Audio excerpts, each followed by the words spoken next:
It's time to wake up with a nice cup of morning roast. Featuring Fillmore's finest, Monte Hill. The pride of the Excelsior, Joe Butcher Boy Shasky. You're listening to 95.7 The Game, the morning roast. Oh, baby. Oh, baby. Oh, baby. Shout out to all the roasters out there. Good morning if you're just getting off your graveyard shift. Good morning to all the teachers, students, cops, firefighters, janitors, electricians, plumbers, you name it. Shout out to the baby mamas, baby daddies, and as Hef Life would say, worldwide Hef.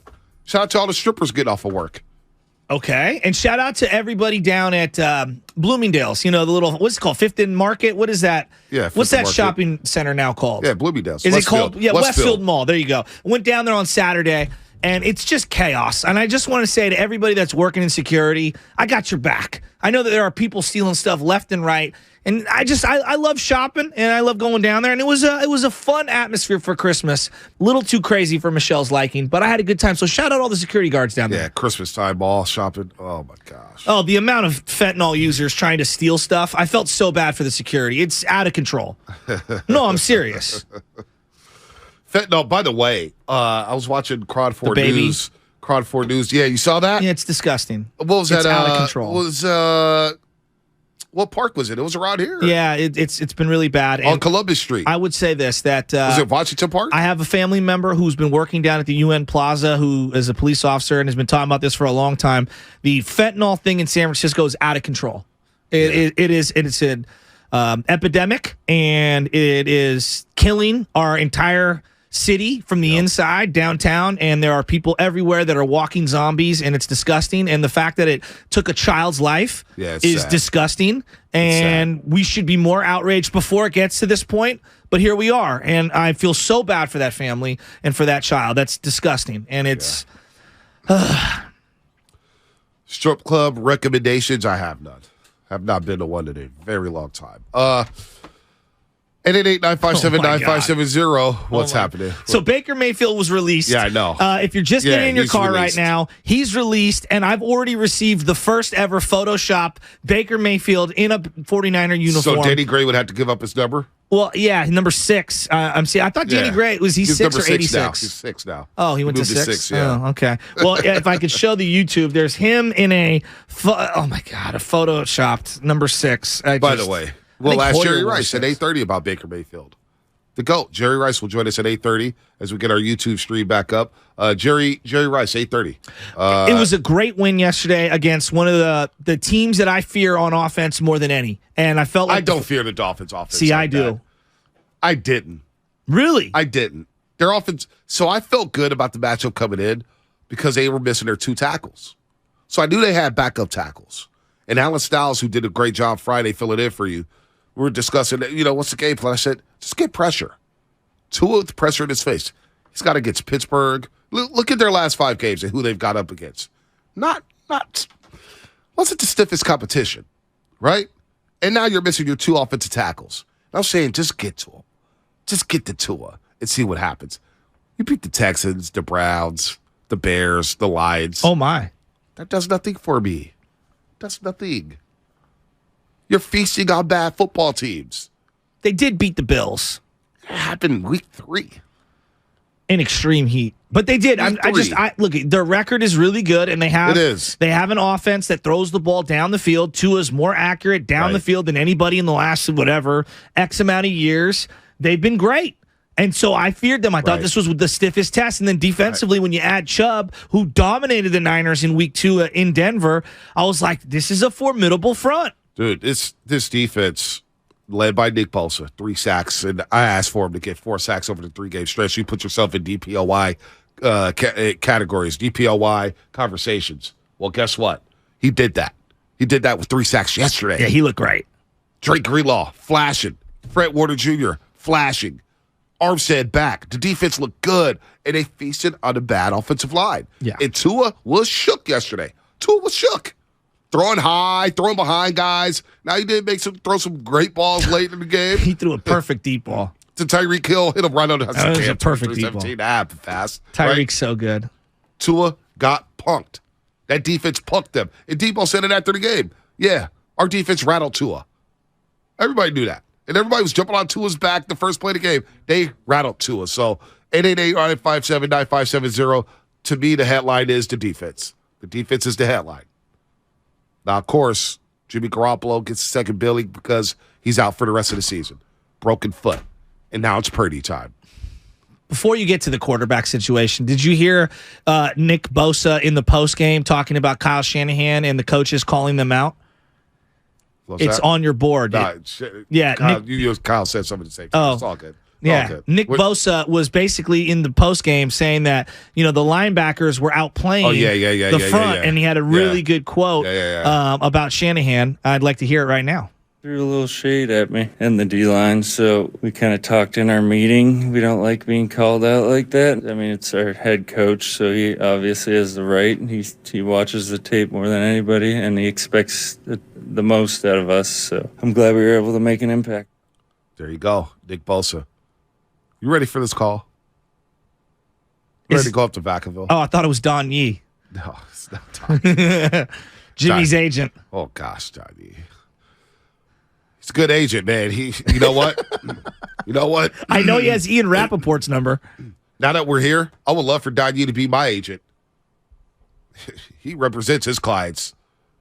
He's only got a couple of them now because Sean Payton's doing media. Drew Brees is retired. Tom Brady's still out there, and now he's got Jimmy G. That's it. That ain't bad. That ain't bad. He's got the GOAT. He's got Jimmy, Sean Payton, and Drew Brees. He got them all paid. Oh, there's no question. Give me Don Yee as my agent. I think if I was Tom Brady's agent, I would get him paid too, though. Don Yee will be floating information to Jason Barrett on a Barrett Sports Media report saying why Bonte Hill should be paid more. Why Bonte Hill should be hosting the show at WFAN. Give me Don Yee right now. According to sources. I'd probably have to pay him 10%. Bonte has got an offer from Bally Sports to move out. There you go. Give me Don Yee in a heartbeat. Let's go up to Vacaville. What a win for the Niners. Javier Vacaville. It's your time, buddy. It's your time. What's up, Hav? How you doing, Mr. Hill? Mr. Sassy, it's been a while, but I seen that bat signal out there, and I said, it's time for me to report. So, always listening. We appreciate that, Hav. Victory yesterday. Team football, ultimate team sport. That's the difference between us and, Raheem Mostert and Jeff Wilson. They can go, we'll just keep those words to ourselves. They're just cartoon characters. At least Raheem Mostert is. But, Bitter Bob over there. They played football the way that, they are going to play in December, which we're in, January, and hopefully February. And like I said, 2019, Jimmy Ward's tape out of University of Northern Illinois. He is a nickel back. But people seem to forget the way they drafted him, even though they drafted him from the incompetent of Trent Baalke. But he is a football player. So he can play nickel, free, strong corner. And at the end of the day, I don't know why you guys are apprehensive to take a flyer on Baker Mayfield and or Matt Ryan. I'm not saying for them to be starters. I'm not saying for them to be the guy that's going to lead us to the ship. But, dog, if they're there trying to get a minimum veteran salary, I'm at least going to see the tires on them to see what they look like in practice. Like, it ain't like I'm over here like, they're Josh Johnson. We know what Josh Johnson is. Josh Johnson's been on 18 teams, 19 minutes. Like, Baker Mayfield ain't no bad player, but he ain't no great number one overall pick. Neither is Matt Ryan. But at least just kick the tires on them. I mean, if they're looking like, they're done. Then you say, you know what, thanks, but no thanks. And my last thing is LTV. Light the beam! It's Javier Vacaville. I don't even know what that last part meant. Light the beam. What beam? Sacramento Kings. You haven't been paying attention? No. I told you I'm not a Kings fan. I don't pretend to be. The Kings win games, and they light a beam outside and go to one center. Oh. I thought it meant like tell Commissioner Gordon to turn on the lights because the bat signal's out. You're not calling Captain Kirk from Star Trek or anything like that. Oh, beam me up, Scotty. Yeah, exactly. Down at Crypto.com Arena. I didn't think you had Star Trek knowledge in your back pocket. Down at Crypto.com Arena. They were beating up on the Clippers. Uh-huh. And fans started chanting, "Light the beam." Oh. And Paul George company were thinking, what the hell's going on? Yeah, what are they chanting? Yeah. They like to beam up his sack, and it's a thing. Oh. And they're 13-9 right now. Oh, God, thank God. Like to beam. Oh, that'll get us ratings. Let's talk more Kings. Where do we go from there? Do you feel... Mike Conception. Let's get Mike Conception. Okay. Jerry Rice, by the way, 17 minutes. He's joining us on YouTube. Jerry Rice, the GOAT. He's joining us. Plus, Baldy will be in studio Friday for all 3 hours of the show. Brian Baldinger joining the roast Friday. It's a yearly affair where Brian Baldinger comes to the roast and he sits in the studio. We're going to go get some lunch after? Am I invited? Yeah. Oh, usually you invite just yourself. You leave me out of it. Mike and SF, what's happening? Hey, what's going on, fellas? How y'all doing? How y'all feeling? Feel good. I'm conflicted. I feel great about the win, but I feel really sad for Jimmy Garoppolo. Hey, you know what? Me too. You know, I don't know if y'all remember me, Bonte. I'm gonna show you like this, man. I called you a while back, and we was talking about John Taylor, and you was like, man, call anytime. We was hyped. This was like last year, I believe. But I was calling y'all up until about maybe 5 months ago on a regular base. But I'm out of state now. I moved to San Antonio, nice. And you know, like I was saying when they put me on hold, nobody, and I'm a little biased, but nobody bringing it like y'all, man. I miss y'all, man. I miss y'all. Appreciate it, Mike. You know, nobody, man. It's nothing like the Bay, and you know, I'm out here holding it down, man, for the Niners. And be honest with y'all, yesterday was my first time being able to sit down and concentrate and watch a whole game. And you know, I was a little worried at first, but, man, you know, Mr. Irrelevant, our quarterback, he came out there and he played well. And that defense, besides those 2 blown plays, they did good. Yep. And I feel like we're in a good spot. I really do. You know what, Mike? That's a hell of a call. Thanks for calling. Hopefully life is good in San Antonio. They're in a good spot. They are. Purdy, the kid showed me something yesterday. That toughness. Going to the game, and I don't care what you said last week, Shasky. I understood what you were saying about, hey, if you lose this game, it's an AFC opponent. You got some. But you know what? I'd rather just stay in first place and make Seattle chase us. Well, of course. Right? Brock Purdy against the blitz. I mean, that 2-minute drill, I said, damn. Like, I'm thinking it's going to be a 10-10 game at halftime. You just get to the half and you just breathe a little bit. This guy went down there in 11 plays, 76 yards in under 2 minutes. And I said, all right. Maybe we got something here. Maybe I underestimated this kid. In the face of the blitz, he delivered dime after dime in the middle of the field. I'm not mad at that. I'm not mad at Brock at all. I'm not, trust me. Listen, I rally behind Jimmy. I'm going to rally behind Brock. It is what it is. No, I agree. Look, you can't do anything about it now. You're 8-4. It's December. He's on the team. You got to play him. Well, I actually think they're in a better position. Like if this happened week 4, week 5, that's just such a long time to go with a backup. It feels almost impossible to overcome. Because you already have the 8 wins, can I grind out 2 more? Like, that's all I'm thinking about. Can I grind out? It's going to be week to week. Week by week. But the thing that I'm encouraged with Brock Purdy is that he got the ball out quickly, and it was limited amount of turnover-worthy plays. And listen, you got a great defense. No doubt. If you don't see anything there, throw the ball away, punt the ball, let the defense. Because you know what the defense did yesterday that I've been asking for? Can you turn them over, and can you score? I'm watching the Cowboys yesterday in the fourth quarter against the Colts. They scored 33 points. That defense was returning interceptions and fumbles for touchdowns. Well, Drake Greenlaw returned a fumble yesterday. Fred Warner tried to return the interception yesterday.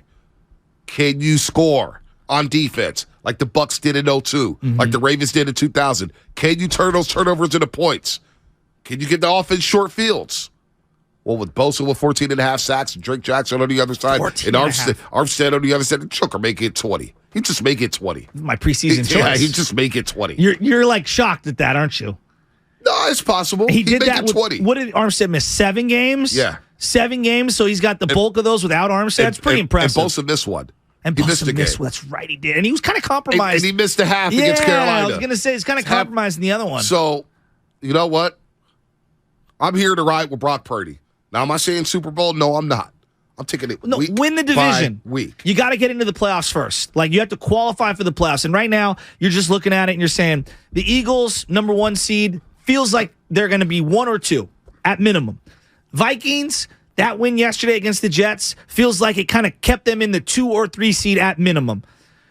The Niners could fall right out of the playoffs if they don't win a couple games here. That's the crazy thing. That is crazy. So forget this SB talk, the Super Bowl talk. We need to win the division and get into the playoffs. The Washington football team, what are they? 7-5-1? 7-5-1. 7-4-1. And they come to Levi whatever? Stadium on Christmas Eve. Come on, man. It's not going to be an easy game. No. So, and McLaurin's looking good now that they got Heineke. McLaurin is balling. And Heineke's feeling himself. He is feeling himself.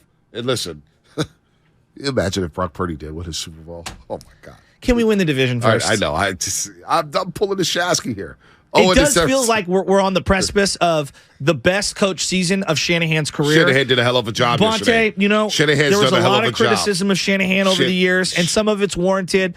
This guy lost his number one starting quarterback, his hand-chosen guy, then lost his backup. He has lost one of his highest-priced defensive players in Armstead for 6-7 weeks. He's lost his number two cornerback. He's changed safeties. He's made a huge in-season trade. He's lost running backs. He's lost linemen. You know what? This guy has done a brilliant job this year. Shanahan coached his ass off yesterday. He's ended how many teams his years? Look at the Rams and their drop-off from the second they lost to the Niners. The Panthers, the Rams. Shanahan's done a phenomenal job. He deserves a lot of credit. If they win the division, Coach of the year. I was going to say, if they win the division, he should be coach of the year. As great as Sirianni's been, and they've lost Jalen Davis or whatever, who else have they really lost? The Niners have lost so much. Think of what they've overcome this year. I know. He's done a great job. Yes. I was so proud of him yesterday. Besides Week 17 in Seattle. No, he's had a lot of signature wins. That one was up there. For adversity, in terms of adversity. Name a more adverse win. New Orleans has some adversity. Yeah. Seattle has some adversity. Seattle has some adversity Week 18 up in Lumen Field. Losing your quarterback? No, I know. Shanahan deserves a lot of credit. I'm riding with him, man. Are the Niners going to do the thing that they did with Christian McCaffrey? I'll say this. And get the jerseys up on the NFL shop immediately? Hey, listen. Brock Purdy's. I'll say this about Shanahan, too. In the NFC, when I look at all the coaches, he's Sirianni, McCarthy, Todd Bowles, Pete Carroll, Rod Rivera, Brian Daboll. I'd rather have Shanahan. 100%. I'd rather have Shanahan. Give me Shanahan over any of those guys. I've been riding with my man Shanny all those years, baby. Oh, that's one guy you haven't flip-flopped on? Nope. How many times was I here like Rambo in the jungle defending Shanahan's honor? And I was like, come at me! Shanahan deserves some blame for some of the shortcomings. Oh, no doubt. Guys act like we criticize Shanahan all of a sudden. See, here's the problem. And we'll get to Owen in just a second. Here's the problem. I criticize Shanahan and all of a sudden I hate him. No. I criticize Jimmy and I hate him. No. I hear from everybody. The job is to have opinions. I can't. All of a sudden I praise Shanahan. Oh, now you love Shanahan. I always like Shanahan. But when people come at me saying he's the next Bill Walsh, I say, whoa, hold on a minute. Can it just be George Seifert? Can it just be Jim Harbaugh? Well, now he's multiple games over 500. When they showed that graphic, it's like... But no, it means something to Shanahan. Like what he's done this year to get over 500 for his career. He inherited a dumpster fire, B. I'll say this. I've never said fire Shanahan. No, but I'm saying I've never said that his seat was hot either. Think about what he inherited and think about what Sean McVay, because we've been talking so much about McVay. On me. No, hey, Matson, don't pin out on me. I never said fire Shanahan. Let that go.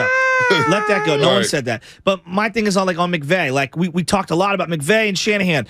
Look, they were faced with adversity this year in McVay. They have crumbled. They have crumbled.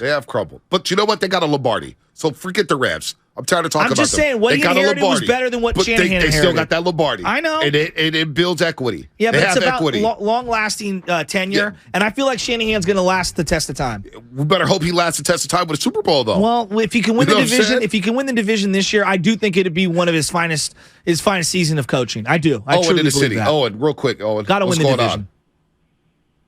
Owen. Yo, I just want to say, wishful thinking that Trey Lance or Baker Mayfield is going to come in and do their thing and, ball out. Brock Purdy yesterday looked very good for what, comparison to Jimmy G. I think now it's just more of a breath of fresh air now that there's no more high expectations for Jimmy G and all the criticism that he gets. Brock Purdy could do the same thing, throw the toss to Debo, get the ball in between, the zone coverage or all that, and to these guys to make plays. And he looked really good yesterday. So I think it's a breath of fresh air. What do you guys think? Sure. He gave him what they needed in the game. I would rather have my quarterback healthy. Brock Purdy did a good job yesterday. Well, let's see if he can build on it. Like, I don't know. Can he sustain? Can he build on those things? I don't know. But in that game, he made a lot of timely throws. He had the great throw to Deebo Samuel in traffic. I was like, oh, God, right when he let it go. And then Deebo ripped it away. I don't think we've talked enough. CMC and Deebo were special yesterday. They were special. That was a gots to have it kind of a game. They could feel it, and they rose to the moment. I know we've talked a lot about the defense. Offensive playmakers, those two brought it. They did bring it. They brought it. Let's go to Pops. Papa Shasky's. Oh, what's up? Hey, what's going on, guys? How you doing this morning? Good. Hey, so it's the old cliche, defense wins championships, right? And our defense, they may have played one of their best games this season, but I don't think they're done. I mean, they're building this defense is gelling. Yep. I think they've got much better games to play coming down the stretch. They're playing so cohesive. It's incredible the way they're playing. And yesterday was just just phenomenal the way they had the turnovers. I mean, they were going after everybody. I know Tua has a great arm, but they really played well, I got to say. And why can't Brock Purdy be Trent Dilfer? I have no reason why he can't do that. Dad, you like him? Are you falling for it? It's okay. Just tell me. Well, no, look, he made it. There was about 3 throws that he said, I saw him lipping. He says, "My bad, Debo." He missed one. He said, "My bad, McCaffrey." Right. So he's gonna get a whole week of playing with the first team. That's only gonna get him better, right? We can't expect him to be Joe Montana overnight. Right? But all we can do is expect him to be the best Brock Purdy that he can be. Pops, that's all we want. Papa Shasky, I just want to throw something at you. Because you said, why can't he beat Trent Dilfer? There's never been a rookie to win a Super Bowl in the history of the NFL. Not one rookie. Now we're asking Mr. Relevant, the last pick of the NFL draft, to win us a Super Bowl and beat Trent Dilfer. Papa Shasky, I love you. Just win the division. I just want to get to the playoffs. Look, he doesn't have to win the Super Bowl. All he has to do is play really, really well down the stretch and just let the chips fall where they may. That's all he's got to do. Just be the best player he can be. That's all we're asking. Hey, we're not asking for him to be anything better. Who's your favorite? Who's your favorite player on defense? Is it Greenlaw or is it Bosa? Oh my God, Bosa! I mean, if he's not held on every play, I don't understand some of the call. And then it's frustrating watching him play because he's held on every play. And for him to make that Greenlaw, for him to walk that ball into the end zone, that was Bosa that knocked it out of his hand. So people didn't even see that. And last thing, CMC and Deebo yesterday played big boy football. Oh, my God. Those guys weren't even expected to play, and they showed up with their jocks on, ready to play. They did. We got a jock call. I like it. Pops, we got to run. We got Jerry Rice coming up. Thanks for the call, as always. Hey, have fun Wednesday. You're on high alert, Papa Shasky. Yeah. You're on high alert. You got it, buddy. Thank you. All right. Thank you. I apologize, Brock Purdy. I'm going to do it for the YouTube chat and everybody else, Xfinity Mobile text line. You want to set yourself up and say that he could be Trent Dilfer? I'm not here to rain on anybody's parade this morning. I think the overall sentiment is why not us? Why not? Yeah, why not which us? is fine. That's fine. Yeah. That's fine. They just suffocated one of the more high-potent offenses in the league. Personally, I'm going to take him week by week with Brock. Of course. This defense is good enough to win a championship. This is a championship defense. No doubt about that. Can I get championship play from the offense and quarterback position? I will take it week by week. But I ripped Brock. I didn't think he deserved a roster spot. You know what? Yesterday he proved me wrong. So I apologize for that. Brock Purdy showed me something yesterday. Showed me some toughness. Showed me some moxie. The way he ran that 2-minute drill. The way he hung in there. Game silly drive. Even though they ran the ball. Debo. I'll take it. Debo tiptoeing down the sideline was sick. I'll take it. But I'm taking it week by week. I'm not talking Super Bowl yet. I'm taking it week by week. But I'm not here. Again, I said this at the top of the show. If you want to compare Brock to Trent, you want to compare him to Brad Johnson, you want to compare him to Nick Foles, that's all you. Well, what didn't Nick Mullins, was turnovers. Like the turnovers. Right. CJ Beathard and him turning it over over the top, way too much. If the kid can reduce the amount of turnover-worthy plays, they're cooking with oil. All right.